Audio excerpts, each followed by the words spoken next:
आप में से बहुत सारे कैंडिडेट को दिल्ली पुलिस कांस्टेबल 2023 की भर्ती के बारे में जरूर पता होगा। जिसने भी उस भर्ती के लिए फॉर्म अप्लाई किया था और उस भर्ती में शामिल था, वो अच्छी तरह से जानता है कि उस भर्ती में क्या हाल हुआ था। हम लगातार कैंडिडेट को बोलते रहे थे कि आपकी कट ऑफ कम जाएगी, लेकिन कुछ कैंडिडेट ने उसे इग्नोर किया और उसका फिर नतीजा ये निकला कि उन्हें अपनी नौकरी से हाथ धोना बेटर, नहीं आज वो नौकरी कर रहे होते दिल्ली पुलिस कांस्टेबल की।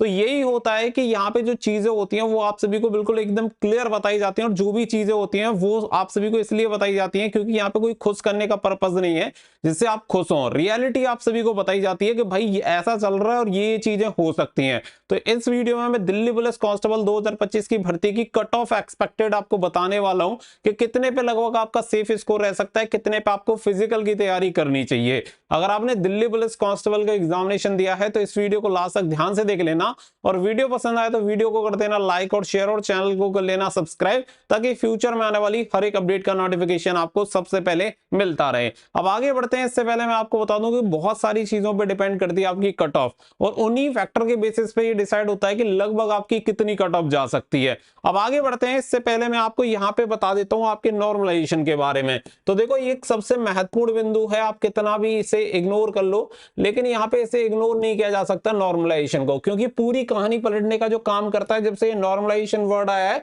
तब से इसने पूरी कहानी पलट दी है। तो यहाँ पे अगर इस भर्ती में अगर हम माने तो आप सभी को पता है कि कितना 6 जनवरी को आपके एग्जामिनेशन खत्म हो चुके हैं। इसके बाद अगर मैं नॉर्मलाइजेशन की अगर ओवरऑल बात करूं तो जितने भी आपकी शिफ्ट वगैरह को एनालिसिस करके डिटेल में अगर देखा जाए तो लगभग आप एक्सपेक्ट कर सकते हो कि 10% तक का नॉर्मलाइजेशन यहाँ पे मिल सकता है। तो 10% यानी मैक्सिमम, अगर हार्डेस्ट शिफ्ट की अगर हम बात करें तो मैक्सिमम 10 नंबर तक आपके यहाँ पे इंक्रीज हो सकते हैं। तो इस चीज को अपने माइंड में लेके चलना। अभी कौन सी आपकी हार्डेस्ट शिफ्ट है, कौन सी इजी शिफ्ट है, ये अभी डिसाइड नहीं हो सकता जब तक आपकी आंसर की ना आ जाए। आंसर की आने के बाद ये क्लियर हो जाएगा कि कौन सी हार्डेस्ट शिफ्ट है और किस में कितने नंबर ज्यादा आपके इंक्रीज होंगे। लेकिन मैक्सिमम अगर किसी भी शिफ्ट में नंबर इंक्रीज हो सकते हैं तो 10 से ज्यादा आपको नंबर इंक्रीज होते हुए दिखाई नहीं देंगे। तो ये वाली चीज अपने माइंड में लेके चलना, क्योंकि देखो रो मार्क्स हैं अभी आपके पास जो होंगे, लगभग आपके जो दिमाग में है वो रो मार्क्स हैं, और आपकी जो मेरिट बनती है वो नॉर्मलाइज मार्क्स पे बनती है। तो ये जो गैप रहता है ना, इसी की वजह से कैंडिडेट बहुत बार कंफ्यूज होकर अपने फिजिकल की तैयारी नहीं करता है।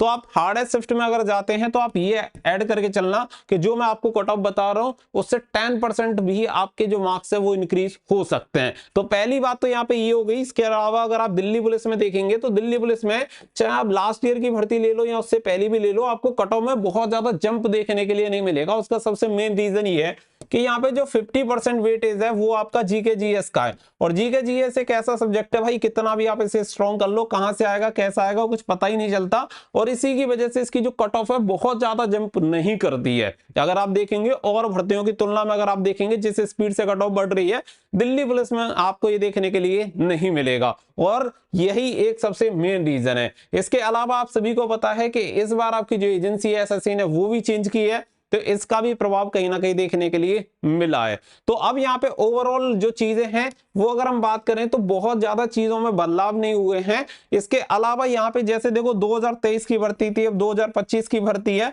तो यहाँ पे क्या है कि कैंडिडेट को पढ़ने के जो रिसोर्सेस हैं वो थोड़े ज्यादा यहाँ पे प्राप्त हो रहे हैं, उसी के हिसाब से थोड़ी बहुत चीजें चेंजेस हुई हैं। लेकिन एक सबसे बड़ा गैप अगर आप यहाँ पे देखेंगे, 2023 में नंबर ऑफ वैकेंसी 7,547 थी, लेकिन इसके लिए फॉर्म भरे गए थे 32,43,083, और वहीं पे 2025 में अगर देखते हैं तो थोड़ी वैकेंसी यहाँ पे ज्यादा है आपकी, 7,565 वैकेंसी है, करीब 18 वैकेंसी ज्यादा है।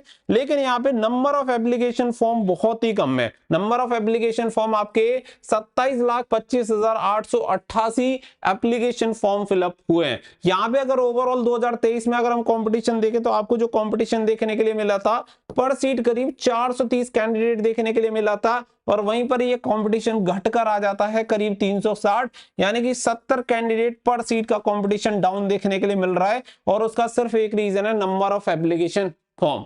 तो ये एक बहुत बड़ा फैक्टर है जिसकी वजह से आपकी कट ऑफ में थोड़े से चेंजेस देखने के लिए मिलेंगे, बहुत ज्यादा नहीं, थोड़े बहुत। अब अगर आगे मैं बात करूं देखो कट ऑफ के बारे में कि आपकी कट ऑफ कितनी जा सकती है, तो यहाँ पे एक बार आप नजर डाल लेना आपकी 2023 की कट ऑफ पर। 2023 की जब आपकी कट ऑफ गई थी तब भी मैंने आपको बताया था, तो वो भी आप देखेंगे तो आपको क्लियर हो जाएगा। इसके अलावा ये मेल कैंडिडेट की है और ये है फीमेल कैंडिडेट की, और फीमेल कैंडिडेट मेल कैंडिडेट दोनों की आप कट ऑफ यहाँ पे देख सकते हैं। अगर आप देखेंगे तो मेल कैंडिडेट की जनरल कैटेगरी में आपकी जो कट ऑफ गई थी वो 65 गई थी। अब सबसे पहला जो क्वेश्चन आता है दिमाग में वही आता है कि अगर 2023 वाली भर्ती में 65 कट ऑफ गई थी और इस बार तो नंबर ऑफ एप्लीकेशन फॉर्म भी कम है, तो हमारी जो कट ऑफ है वो कम जानी चाहिए। लेकिन स्टार्टिंग में मैंने कहा था कि ये 2-3 चीजों पे डिपेंड करता है, जैसे कि आपके पेपर का लेवल कैसा है।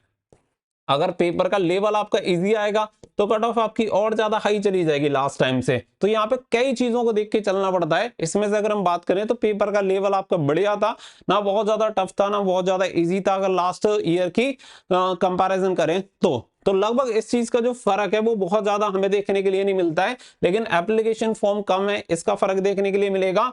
वहीं पे 2 साल हो गए हैं तो 2 साल में कैंडिडेट ने भाई पढ़ाई भी करी है और रिसोर्सेज भी यहाँ पे लगातार बढ़े हैं कैंडिडेट के पास स्टडी करने के लिए। तो इसके लिए मैं आप सभी को अगर बोलूं तो यहाँ पे जो कट ऑफ आप मान के चल सकते हैं, मेरे हिसाब से आप ये मानो कि लगभग जनरल कैटेगरी में 65 से 66 के अराउंड ही आपको फिजिकल के लिए देखने के लिए मिलेगी। और ये आफ्टर नॉर्मलाइजेशन में आप सभी को बता रहा हूं आपके मार्क्स कितने इंक्रीज होते हैं, वो 10% मैक्सिमम मार्क्स इंक्रीज हो सकते हैं रो मार्क्स। एंड आपको नॉर्मलाइज मार्क्स का जो गैप है वो आप मेंटेन करके चलना अपने दिमाग में, क्योंकि वही आपके लिए उलझन पैदा कर देगा। वहीं पे ओबीसी की अगर हम बात करें तो 66 यहाँ पे गई थी, ओबीसी की ज्यादा गई थी, तो करीब इतना ही आप यहाँ पे मान के चल सकते हो। एसटी कैटेगरी में थोड़ा सा उछाल देखने के लिए मिलेगा, करीब 60 के अराउंड यहाँ पे आपको कट ऑफ देखने के लिए मिलेगी। अगर मैं बात करूं एससी कैटेगरी की तो एससी कैटेगरी करीब 55 आप यहाँ पे मेल कैटेगरी में मान सकते हैं, और ईडब्ल्यूएस कैटेगरी करीब आपकी 61 से 62 के अराउंड आपको देखने के लिए मिलेगी। क्योंकि ईडब्ल्यूएस का जो कंपटीशन है वो लगातार इंक्रीज हो रहा है, क्योंकि पहले लोग इतने अवेयर भी नहीं थे ईडब्ल्यूएस को लेके। जब लगातार आपकी कट ऑफ ईडब्ल्यूएस में कम जा रही है तो लोग अवेयर भी हो रहे हैं और इसके लिए सर्टिफिकेट वगैरह भी बनवा रहे हैं, जिसकी वजह से अब आपको थोड़ा सा उछाल यहाँ पे ईडब्ल्यूएस कैटेगरी में देखने के लिए मिलेगा। तो ये मैंने फिजिकल के लिए आपको कट ऑफ बता दी कैटेगरी वाइज। इसके अलावा अगर मैं बात करूं फीमेल कैंडिडेट में, तो फीमेल कैंडिडेट में आपकी जो कट ऑफ है सभी कैटेगरी में +2 मार्क्स कर लो ऐड।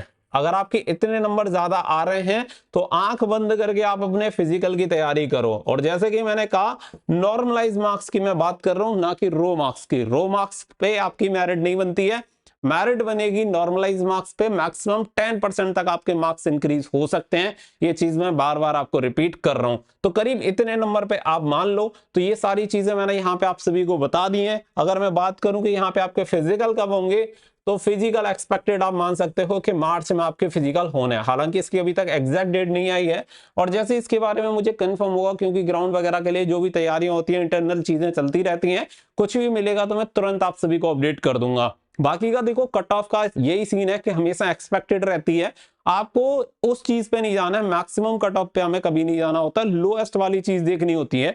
जैसे कि मान के चलो कि अगर 2 चीज दी जाए कि मुझे बोला जाए कि कट ऑफ 60 जाएगी या 70 जाएगी, तो मैं चूज करूंगा आपकी 60। उसका रीजन ये है कि अगर मान के चलो कट ऑफ अगर हम ये भी मान लेते हैं कि 60 आपने कंसीडर कर ली और इसके हिसाब से आपने फिजिकल की तैयारी करी, उस केस में आपकी कट ऑफ चली जाती है 70, तो किसी भी बच्चे को कोई नुकसान नहीं हुआ, उसने फिजिकल की तैयारी करी है लेकिन वो वेस्ट नहीं जाएगी। और एक कंडीशन ये मान लेते हैं कि हम ये बोलते हैं कि कट ऑफ जाएगी 70 और वो कट ऑफ चली जाती है 60, तो इन बच्चों ने किसी ने भी बच्चे ने भी अगर इस बात को सीरियस ले लिया, जो कि 2023 की भर्ती में बहुत सारे लोगों को सीरियस लेके बच्चों ने फिजिकल की तैयारी नहीं की थी और बाद में कट ऑफ चली गई कम, जिसकी वजह से बहुत सारे कैंडिडेट ऐसे रहे जो अपना फिजिकल क्वालिफाई नहीं कर पाए, जो आज तक सिर्फ पछता रहे हैं। तो उम्मीद करता हूं कि ये जो चीजें मैंने आपको बताई हैं वो एकदम से क्लियर हो गई होंगी। बाकी का इस भर्ती के संबंधित जो भी इंफॉर्मेशन होगी वो मैं आपको प्रोवाइड कराता रहूंगा। फिलहाल के लिए बस इतना ही। So thank you for watching. जय हिंद, जय भारत।